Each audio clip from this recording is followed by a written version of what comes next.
When it comes to using email to sell online courses and high-ticket programs, most creators are going about this all wrong. And that is costing them tens of thousands of dollars a month in lost sales. I know this because I've spoken with hundreds of people over the years who have built really cool courses and programs, and the problem is they're not selling them as well as they thought they would be. So rather than making another video telling you what you should be doing, I thought I would just show you. I went out and found a guy who has built a $10 million course business. And this isn't some guru business where it's like somebody selling courses about how to sell courses to people who want to sell courses.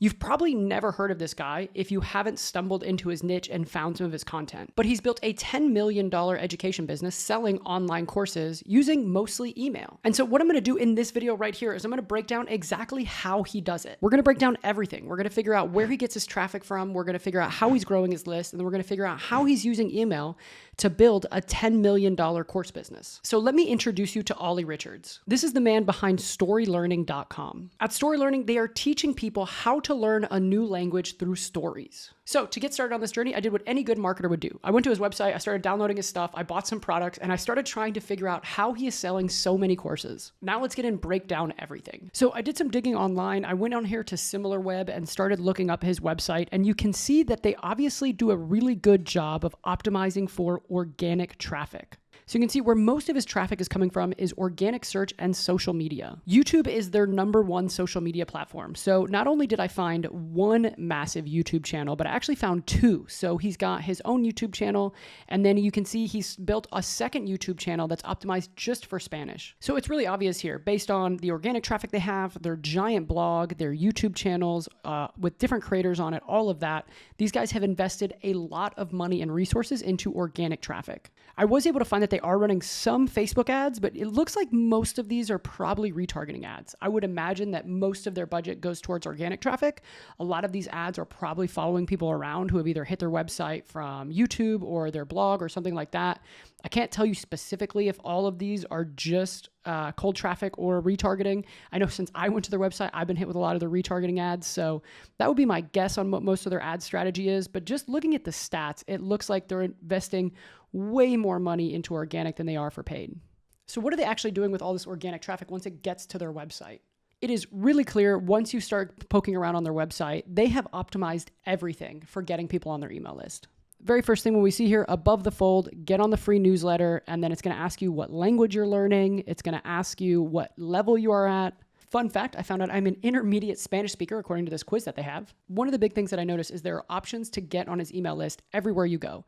So no matter if you're on the blog, if you're on his homepage, if you're on a different website, or if you leave here and go start going on social media or Instagram or Facebook or anything, there are specialized options to get on the list. So it's not just to join the newsletter, but he's got a dangling carrot for everybody. And there are dedicated lead magnets for tons of different offers to get people onto his email list. And that's another thing that I noticed that he does really well is he's segmenting people based on what they want to learn as they're coming onto his list. And so depending on what language you're trying to learn, depending on what level you are at, he knows a lot about you as soon as you get onto his email list. So now let's get into the juiciest part of all of this, which is how he actually does email. So what we covered is how he is growing his list, how he's getting traffic, and how he's getting people onto his email list, which is definitely really important. And you can probably assume that based on everything he has and the amount of traffic, he probably has a lot of new people coming onto his email list every day. Now, they always say that the money is in the list. If you look at Olly's website, you can see he's got courses and products and stuff there for sale, but he's really seems to be optimizing for getting people onto his email list. And with everything that is happening in digital marketing right now, with AI taking over, with Facebook and Instagram constantly coming up with algorithm updates, all of these marketing channels are constantly changing. But email has pretty much been the same since it came out, which is actually a part of what makes email so powerful. Everyone still reads their emails. It's a one-on-one place that you can talk to people, that they're not distracted by the next cat video that's coming up in their newsfeed. And getting your emails to show up in someone's inbox hasn't really changed that much, which is actually kind of nice if you're coming from a marketing background where everything is changing all the time. So where a lot of businesses that don't have an email strategy like this are constantly going through ups and downs of what's happening on ad platforms and algorithm updates with content, all of that stuff, it looks like Olly here can really just focus on writing emails. And he does that really, really well. So one of the first things I notice about Olly's emails is that he emails every single day. So there are lots and lots of emails, and most of these are just regular emails with small calls to action and links at the bottom. And then there are full-blown sales campaigns where it is making an offer to come buy something. So what I see him running is what I would call a campaign block, What he's basically got is a few emails that are going up there and building up the value and bonding with the reader. And then he's got one big block of emails that is promoting one offer. When that's over, he goes back to sending out bonding and value emails, and then he circles back to promoting one big offer. So what is actually in these emails? Well, I would definitely say the style is a very like Ben Settle, Andre Chaperone kind of vibe. His very first email, the subject line is, "I stopped breathing at 3 a.m. And then this goes on to tell a story about how he learned Spanish because of that. It really hooks you in from the very first sentence and keeps you reading. And so there's a lot of open loops. There's a lot of references to the next email. There's a lot of references to previous emails. And you really get to know him through reading all of these emails. This isn't some boring branded kind of messaging, but this is really getting to know Olly and all of the history and story behind this brand and what their mission is. It is super personal, and you're learning all about Olly. You're also learning all about other students and how they've learned languages using this method. And when you look at these emails, like, they're not anything super fancy. This is just plain text with a couple of images to break things up. So it's not like what you would see with a typical e-com brand where there's a lot of fancy images and they've got tons of links and tons of different products and they're just promoting the next product for sale. But these are just simple plain text emails that get really personal. So you can see in some of these emails, some of these ones that are even like multi-series emails, that it's very story-based. You're just learning a lot about Olly and the brand. It's got some soft CTAs down at the bottom with links down to products, but it's not really hard selling anything in this email. But then as these email sequences go on, it starts to get into the sales campaign. And this is where you get a whole series that is specifically pitching what you opted in for. So back when he was doing that segmenting in the very beginning, you start to get emails that are selling you that exact same thing. Now, one of the things about Olly's business that I will point out is because he has so many different language that he teaches, there's so many different ways to segment. He does a really good job of segmenting all this. Most of the businesses that I speak with that are just getting started with this don't even need this kind of level of advanced segmentation. But Olly's done a really good job at making sure that whatever people are opting in for is what they're getting pitched in these automations. And you can see every single day here, there's a different email that is either addressing some kind of objection or talking about a benefit or doing something to sell that product, and even unleashing new bonuses here.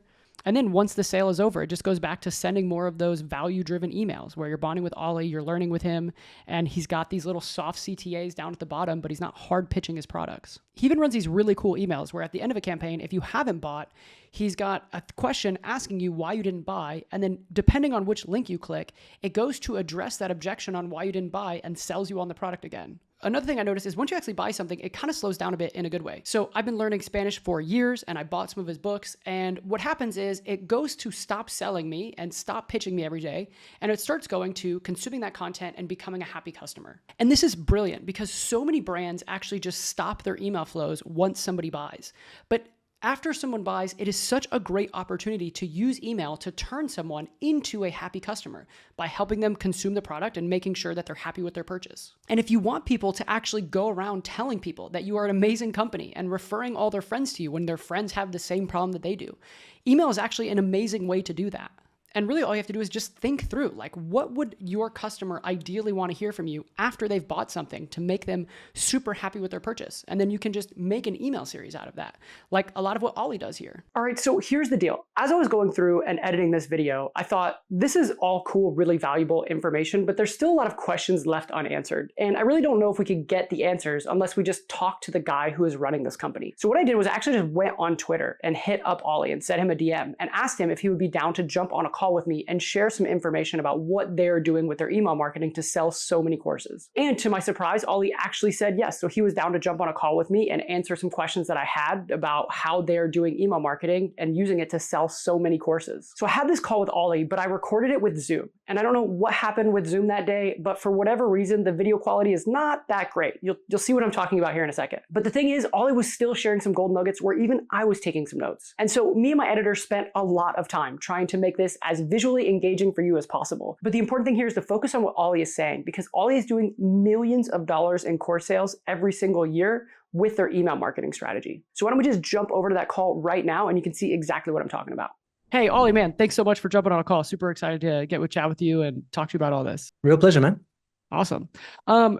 Really just right off the top, man, I'm really curious, like, what percentage of your revenue comes from email? Yeah, it's tough. So I would say approximately 2/3 of our revenue comes from email, but obviously like that is, when we say comes from email, that's like the last touch point before someone goes to the sales page and buys, right? So where they came from in the first place is a different story. No one just ends up on your email list. They come from the blog, they come from YouTube, they come from paid ads or whatever.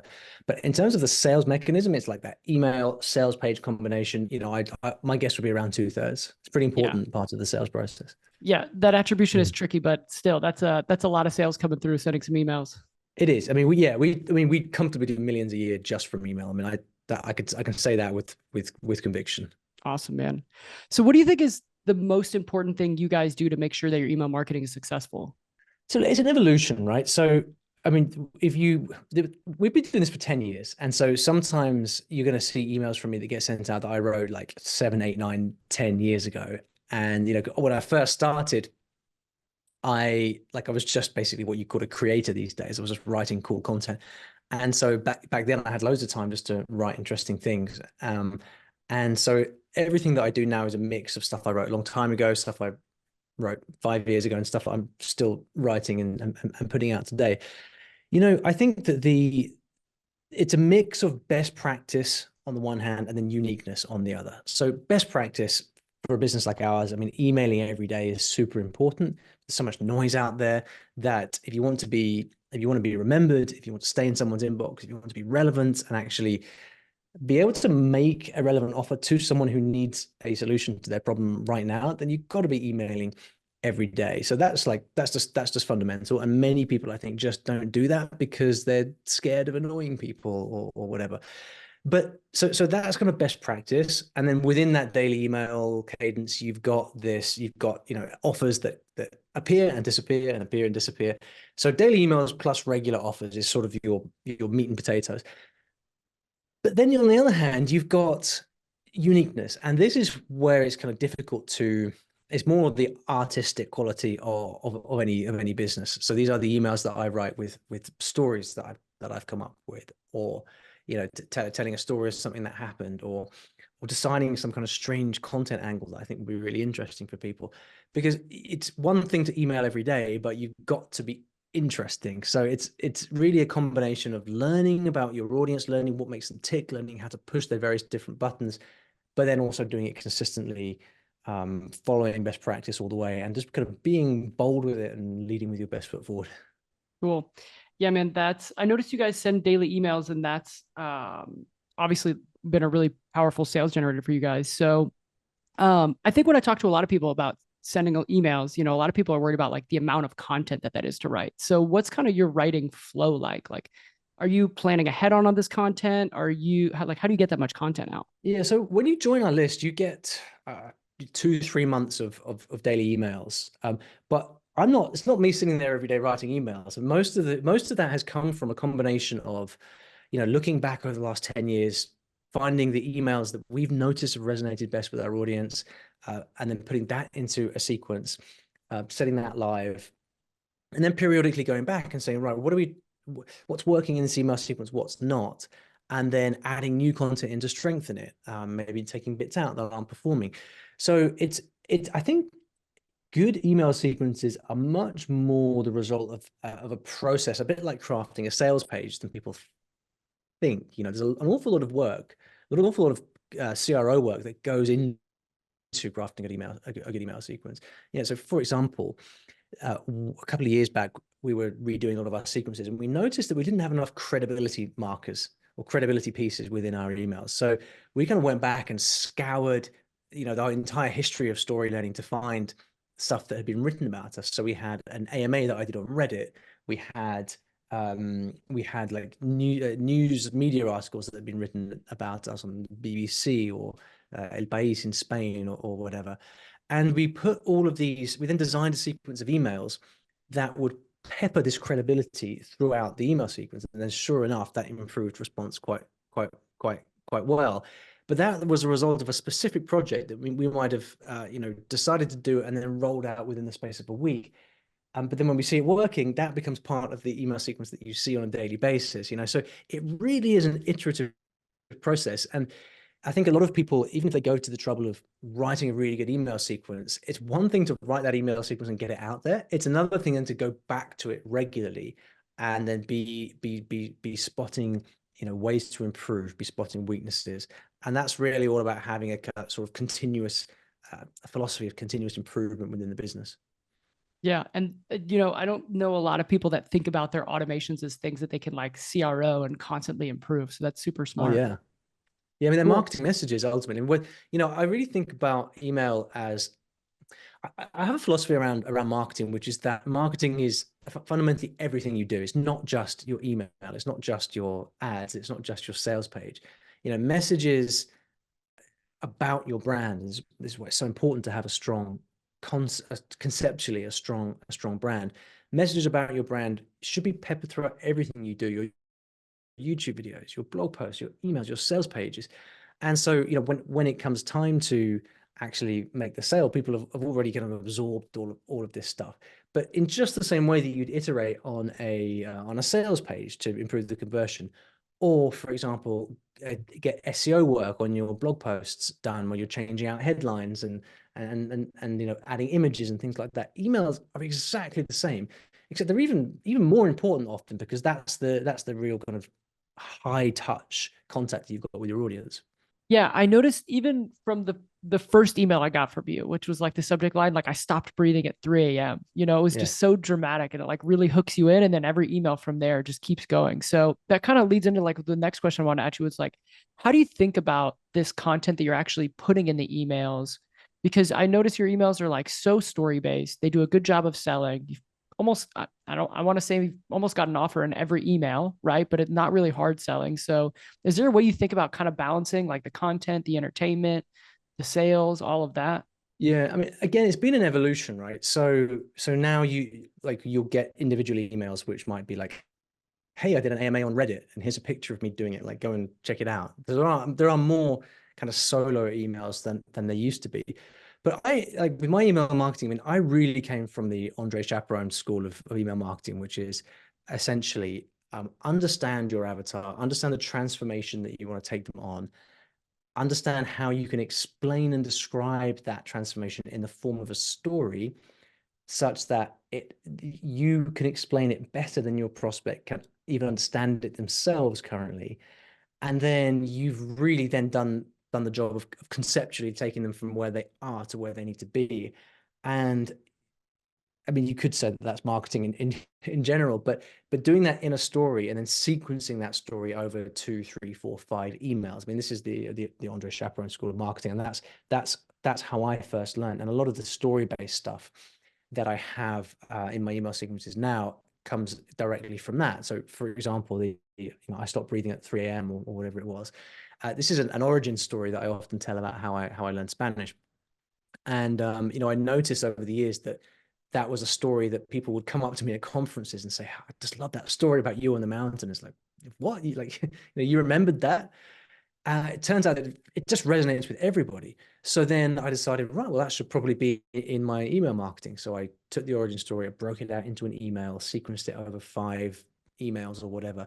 And then within that, did some teaching about language learning. So I sort of explained how that story helped me learn Spanish and takeaways that they can have from it.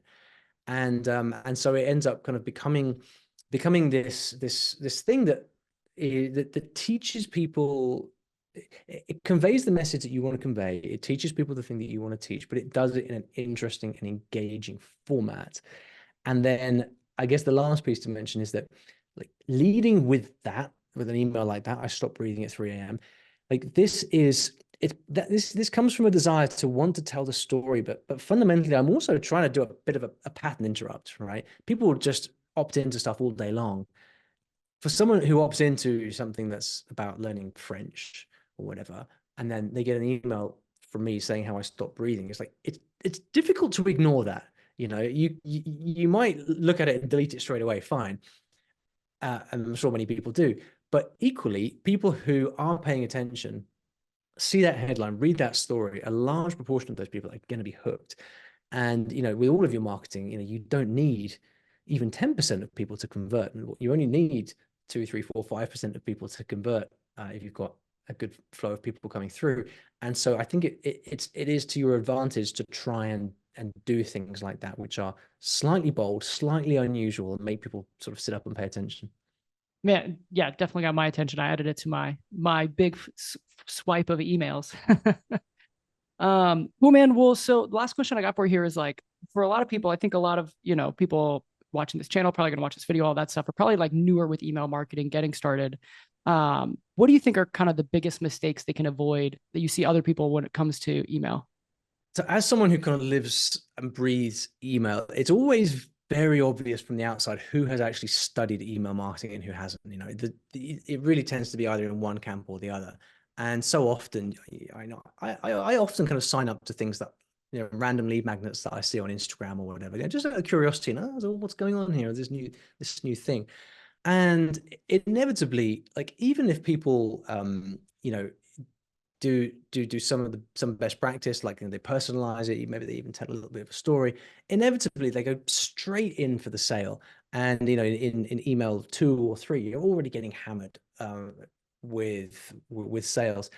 And it's like, that will work to a certain extent if you want to get very reactive buyers. But generally, if you're trying to establish a brand, build relationships for the longer term, you have to have a way to get and keep people's attention over the longer term. And that's what almost everybody fails at. And so really the solution to that is to study email marketing, get on people's email list, go and study the great email marketers out there, and just read what they do.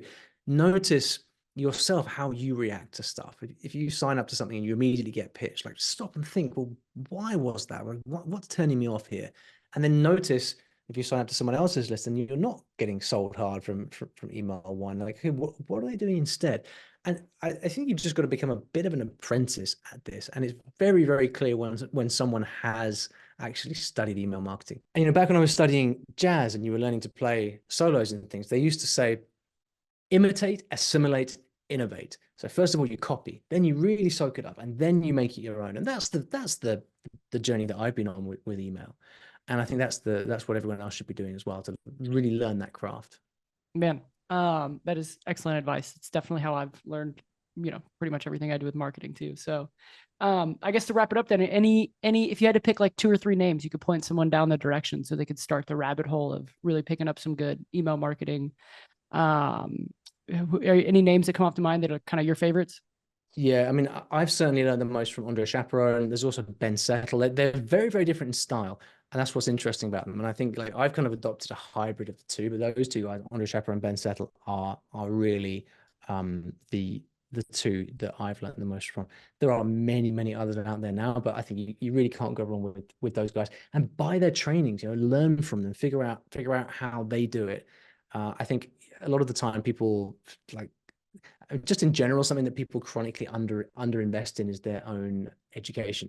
And you've got people like Andre who've got these entire email systems, and you can buy their course for like $600 or whatever, and it just teaches you the whole thing. And that's how I learned. I copied these guys, I took their courses, I learned from them, I made it my own. Imitate, assimilate, innovate. And so it's all there for the taking. But yeah, create a separate email address, like, sign up to all the newsletters that you can, and just browse through them from time to time. But, like, take it seriously and apply it over many, many years. That's really the best way to do it. Excellent advice, man. Cool. Well, I really appreciate your time today. And yeah, I'll look forward to sharing this with everybody. Cool, man. Hope it was helpful.